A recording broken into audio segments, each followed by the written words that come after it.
Assalamualaikum warahmatullahi wabarakatuh.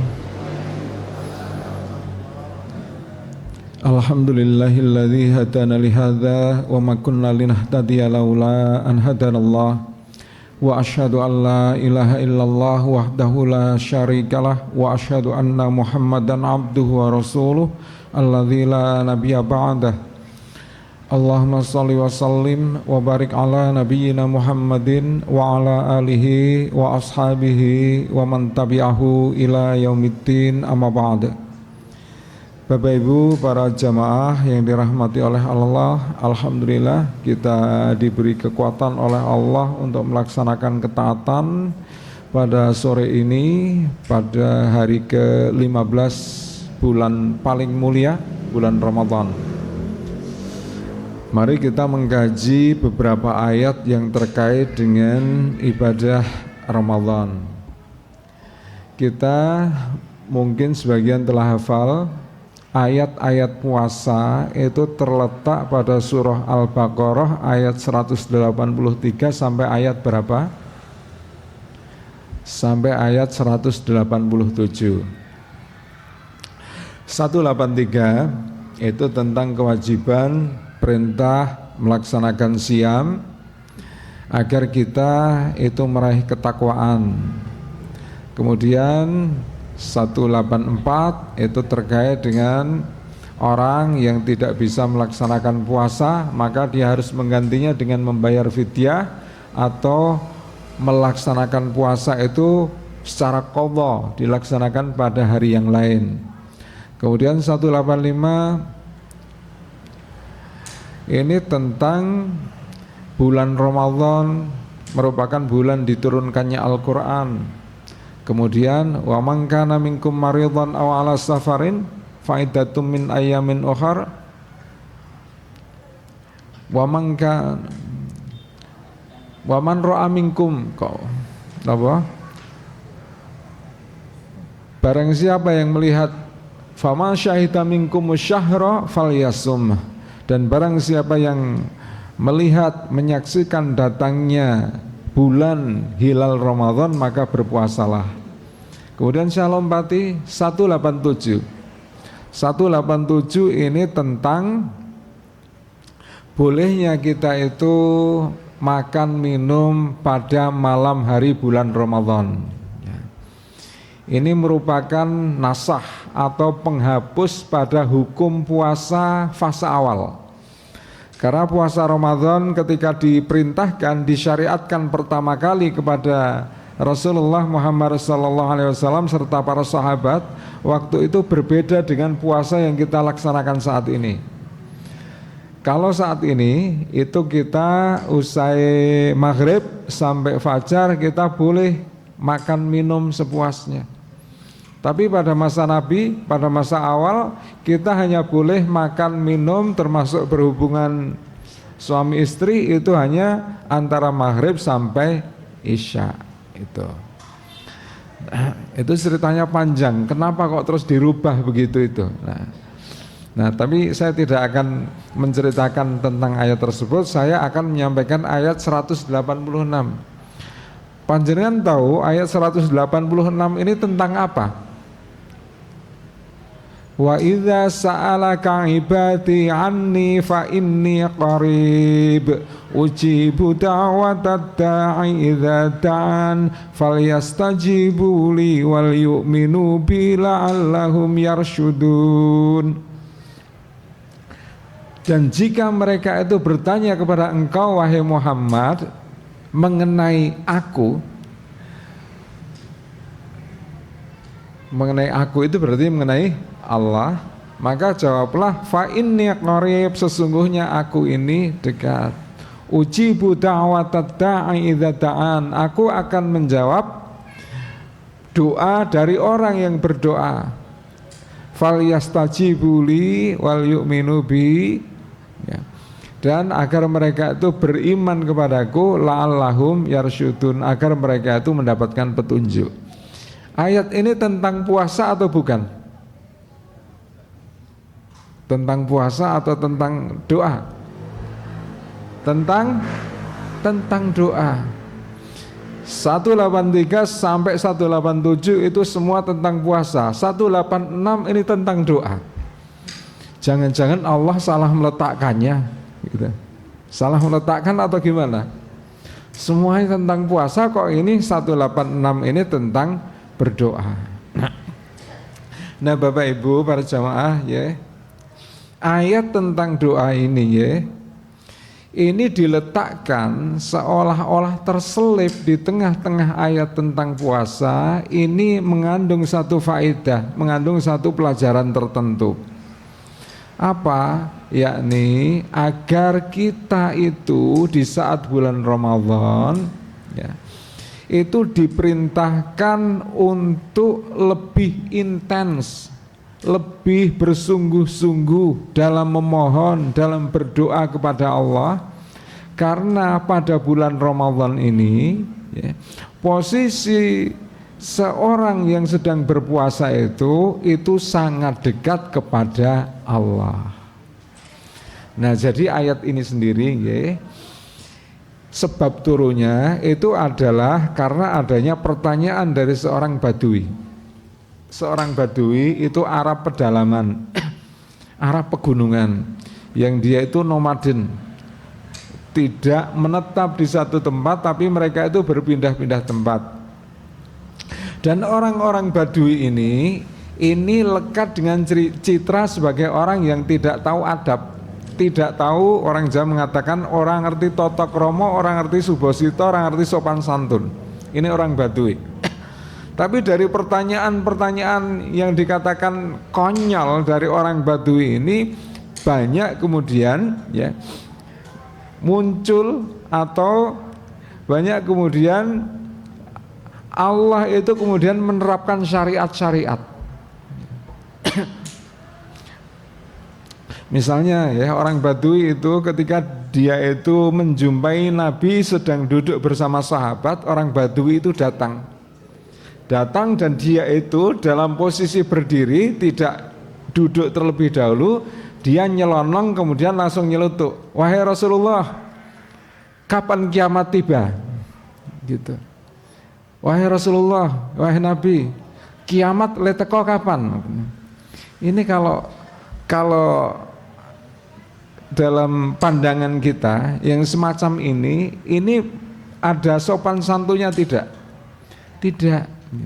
Kadang mungkin sebagian orang menganggap bahwa ini adalah orang yang tidak kurang sak strip, ya, kurang saon gitu ya. Tiba-tiba nyelonong kalau langsung bertanya, wahai Rasulullah, kapan kiamat tiba? Gitu. Nah, tapi dari ini ya, dari pertanyaan konyol inilah maka kemudian muncul satu hadis yang cukup masyhur mengenai masalah amanat. Kemudian Nabi menjawab pertanyaan itu setelah Nabi itu mengabaikannya. Setelah Nabi mengabaikannya, kemudian setelah Nabi itu mengabaikan dan mendahulukan sahabat-sahabat yang lain, setelah itu barulah Nabi bertanya, man sa'alanis sa'ah, mana orang yang bertanya tentang kiamat tadi? Ana ya Rasulullah, saya wahai Rasulullah. Kemudian Nabi menjelaskan, idza dhuyi'atil amanatu fa'tadirus sa'ah. Jika amanat itu telah diterlantarkan, diabaikan, maka tunggulah saat kehancuran. Kaifa idha'atuha, bagaimana yang dimaksud dengan mengabaikan amanat itu? Idza wusidal amru ila ghairi ahlihi fa'tadiris sa'ah. Jika suatu amanat itu diberikan kepada orang yang bukan ahlinya, maka tunggulah saat kerusakan. Jika jabatan presiden itu diberikan pada sembarang orang yang bukan ahlinya, tunggulah kerusakan. Gitu ya. Nah, jadi berawal dari pertanyaan konyol orang Badui inilah maka muncul hadis ini. Hadis yang banyak dipakai dalam masalah ya, kebijakan publik, dalam masalah politik, dalam masalah muamalah. Nah, baik, kembali ke pertanyaan orang Badui tadi. Orang Badui itu bertanya kepada Nabi, wahai Rasulullah, Tuhan itu, Allah itu dekat atau jauh? Kalau Allah itu dekat, maka aku akan berdoa dengan berbisik-bisik. Tapi kalau Allah itu jauh, maka aku akan berdoa dengan teriak-teriak. Gitu. Itu pertanyaan orang Baduy. Nah, Nabi terdiam, tidak menjawab. Tidak menjawab. Sampai kemudian beberapa saat sejenak kemudian turunlah wahyu ini. Surah Al-Baqarah 186. Wa idza sa'alaka ibadi anni, dan jika ada hambaku yang bertanya kepadamu tentang aku, maka jawablah fa inni qarib, sesungguhnya aku ini dekat, Allah ini dekat. Ujibu da'watad da'i idza ta'an, dan aku akan menjawab doa dari hambaku jika mereka itu berdoa. Nah, Allah itu dekat. Yang dekat itu apanya? Zatnya atau apanya? Ini juga disebutkan dalam ayat yang lain. Misalnya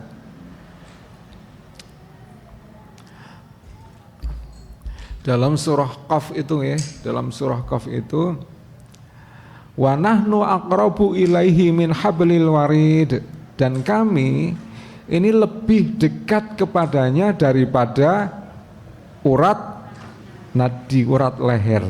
Allah lebih dekat kepada hamba itu daripada dekatnya urat leher itu. Nah, yang dimaksud dengan dekat itu apa? Dekat secara zatnya atau secara yang lain?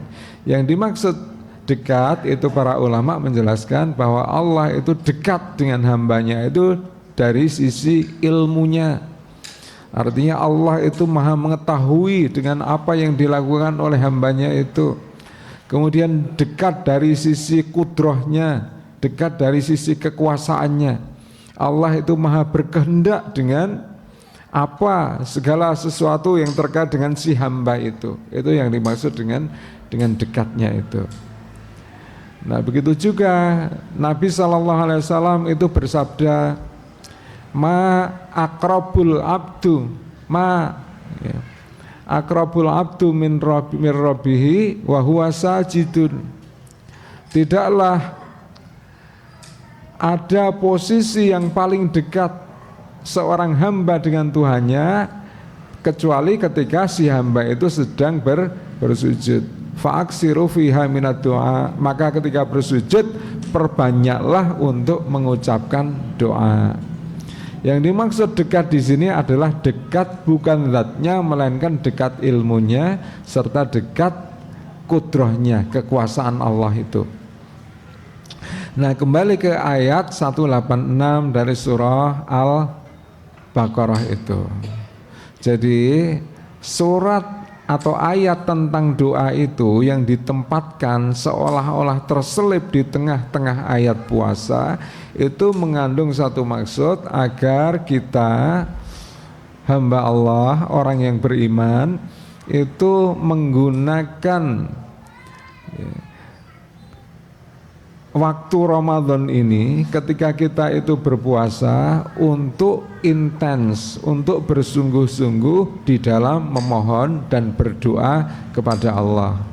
Karena doa orang yang berpuasa itu merupakan salah satu di antara doa-doa yang mustajab, doa-doa yang pasti akan dikabulkan oleh Allah. Salasu dawatin mustajabah, ada 3 doa yang mustajab. Doa la yuraddu fihin, tidak akan ditolak oleh Allah. Doa itu, doa siapa saja? Imamun adil, pemimpin yang adil. Kemudian yang kedua adalah wa da'watul mazlum, doa orang yang teraniaya. Kemudian yang ketiga adalah wasaimu hatta yuftir, doa orang yang berpuasa sampai dia itu berbuka. Nah, kemudian Orang yang berpuasa sampai dirinya itu berbuka, itu doanya mustajabah. Dan ada waktu istijabah, waktu mustajab. Di antara waktu-waktu saat kita itu berpuasa. Kapan? Yakni sebelum kita itu berbuka. Jadi waktu-waktu seperti ini kita bisa menggunakan secara khusus untuk berdoa. Nah Bapak Ibu, para jamaah rahimakumullah. Kemudian terkait dengan doa itu ada firman Allah dalam surah Al-Mu'min. Saya lupa ayatnya Bunyinya begini. A'udzubillahi minasyaitonirrajim. Ud'uni wa qala rabbukum ud'uni astajib lakum.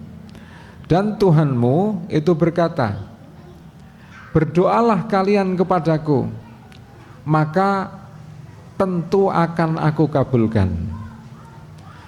Allah itu memerintahkan kepada Nabi Muhammad SAW agar Nabi itu menyeru kepada umatnya. Yang seruannya itu adalah agar umat Muhammad itu berdoa kepada Allah.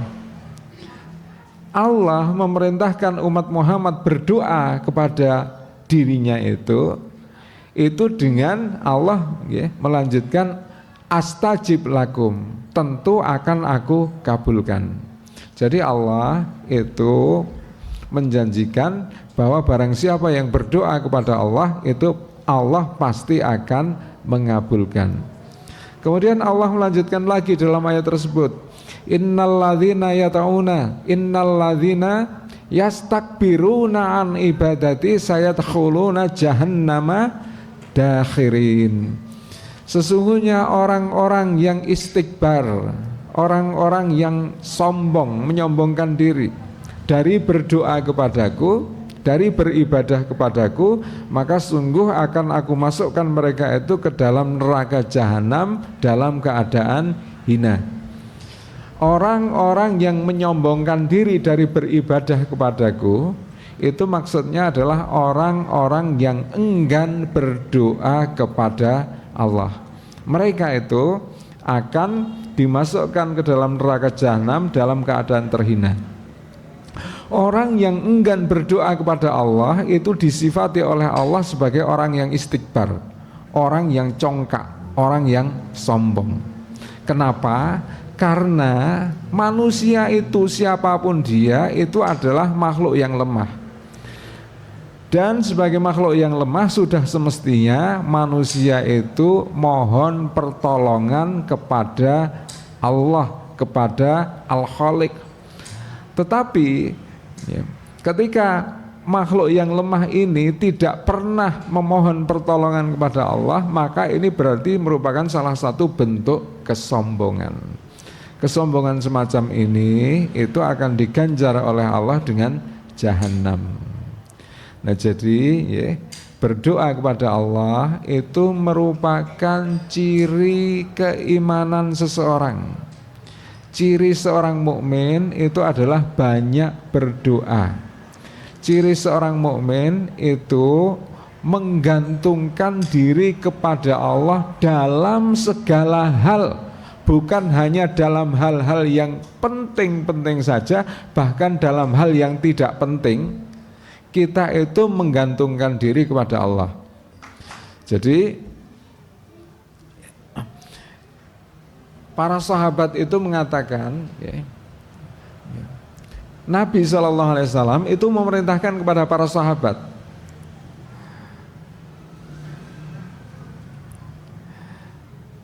mintalah kalian itu bantuan, berdoalah kalian itu kepada Allah, mintalah pertolongan kepada Allah, hatta syis'a, sampai dalam masalah tali sandal. Jadi kita itu diperintahkan untuk minta bantuan kepada Allah dalam segala hal, mulai dari masalah-masalah yang penting, masalah-masalah yang besar, sampai ke masalah yang remeh, masalah yang sepele. Dan Nabi SAW menyebutkan di sini masalah yang sepele itu misalnya adalah masalah tali sandal. Masalah tali sandal itu masalah penting atau bukan? Kalau panjenengan misalnya tali sandal panjenengan itu putus, kemudian panjenengan rekam, kemudian diunggah di video, kira-kira viral enggak? Viral enggak? Enggak bakal viral. Tali sandal putus itu bukan masalah penting, kecuali tali sandal putus itu sandalnya Jokowi. Nah, itu viral mungkin ya. Nah, itu ya.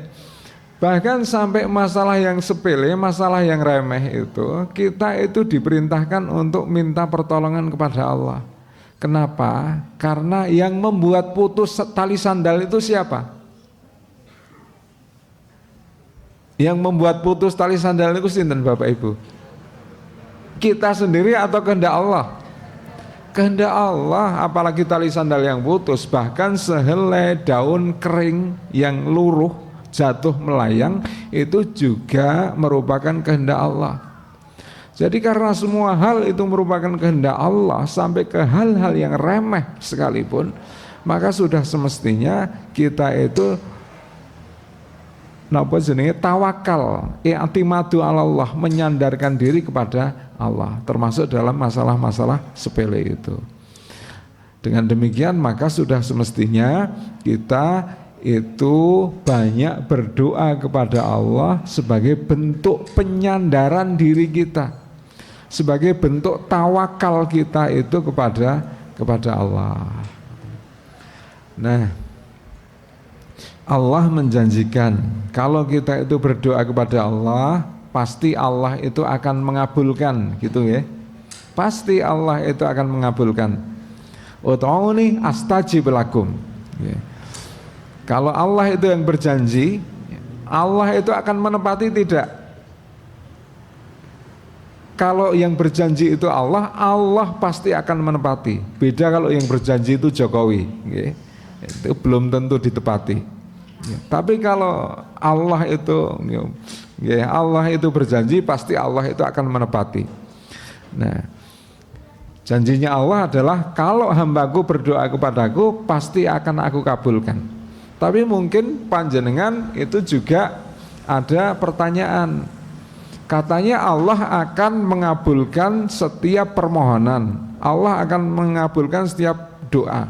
Tapi kenapa aku berdoa dari dulu sampai sekarang kok nggak pernah dikabulkan? Ngoten nggih? Nah, monggo kita lihat ya.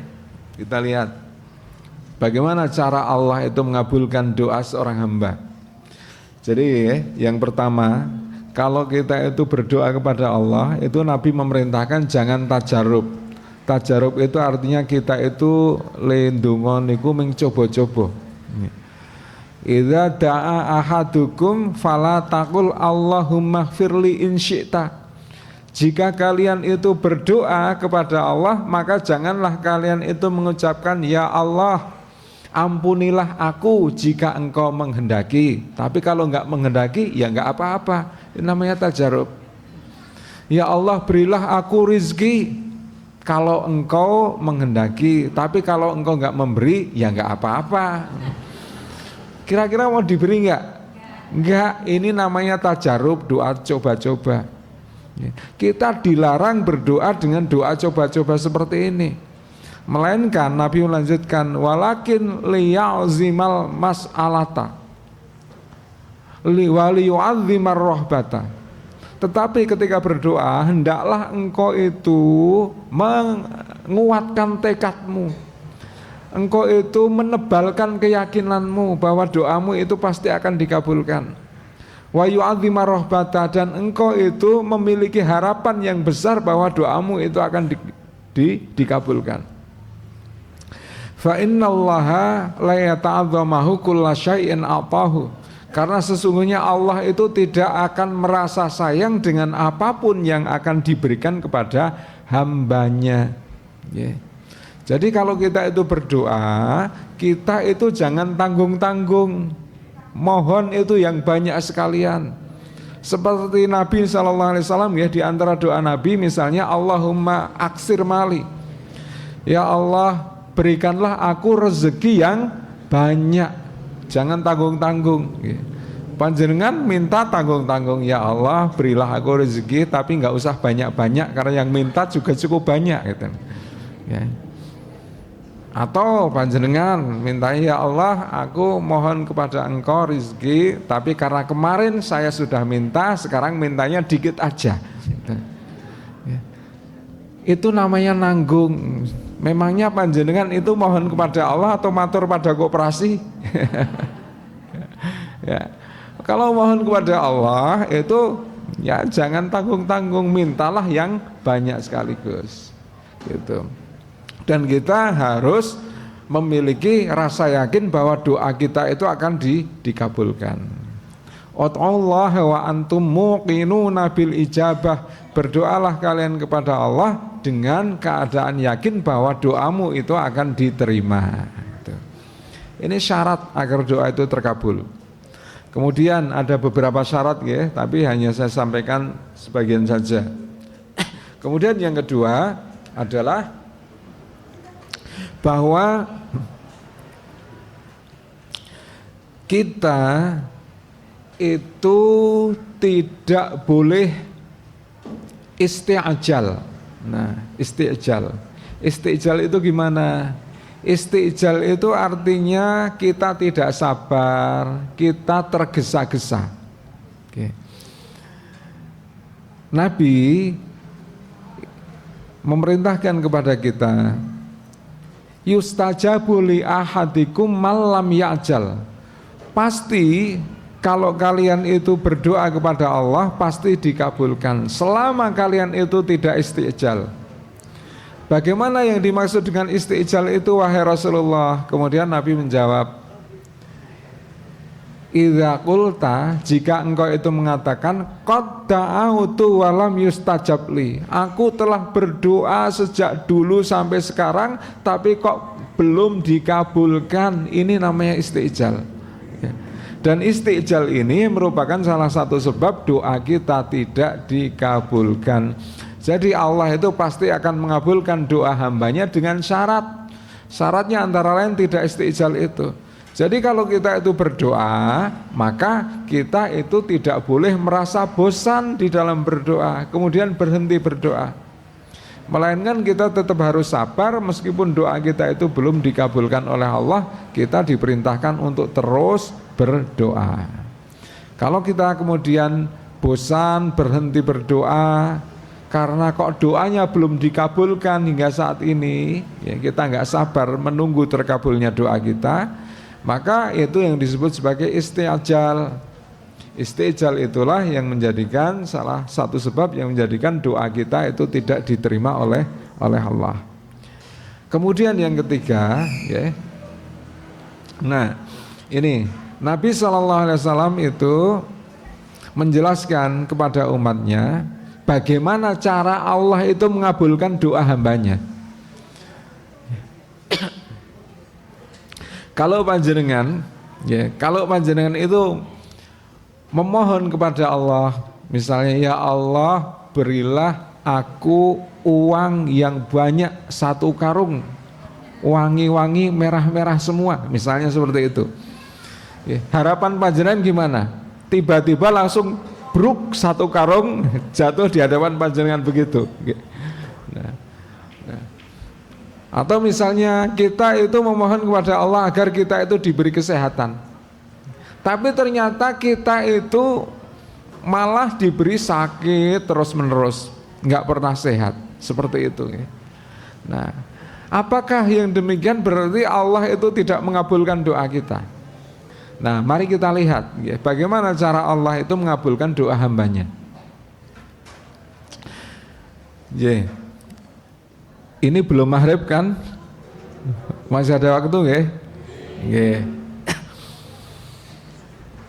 Nabi itu menjelaskan begini, ma min muslimin yad'ullaha bida'watin laisa fiha ismun wala qati'atur rahim illa a'tahullahu biihda min salas. Tidaklah seorang muslim, seorang mukmin itu berdoa kepada Allah dengan doa yang berisi kebaikan, kecuali Allah itu pasti akan mengabulkan dengan salah satu dari 3 cara. Allah pasti akan mengabulkan doa kita itu dengan salah satu dari 3 cara. Bagaimana saja? Yang pertama, imma antu ajjala lahu da'watahu. Bisa jadi doanya itu akan disegerakan, dikabulkan di dunia sebagaimana yang diminta. Jadi panjenengan minta rezeki yang banyak di dunia, panjenengan langsung saat itu juga diberi rezeki yang banyak. Minta sehat, maka Allah memberikan kesehatan, panjenengan tidak pernah sakit. Nah, ini adalah pemberian Allah, pengabulan Allah dengan cara yang pertama.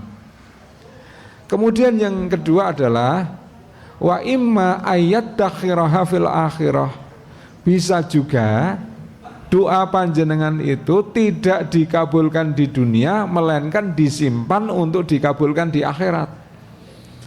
Jadi kalau dikabulkan di akhirat bagaimana? Doa ketika dikabulkan di akhirat itu bisa satu menjadi nikmat yang menambahi nikmat akhirat.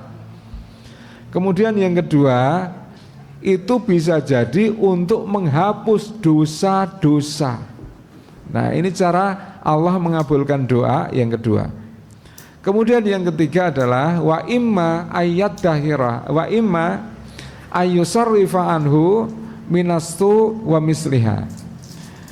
Dan yang ketiga, bisa jadi cara Allah mengabulkan doa itu adalah dengan cara Allah tidak mengabulkan doa sebagaimana yang kita minta, tetapi Allah itu akan memberikan kita itu cara lain, yakni Allah akan menghindarkan kita dari musibah.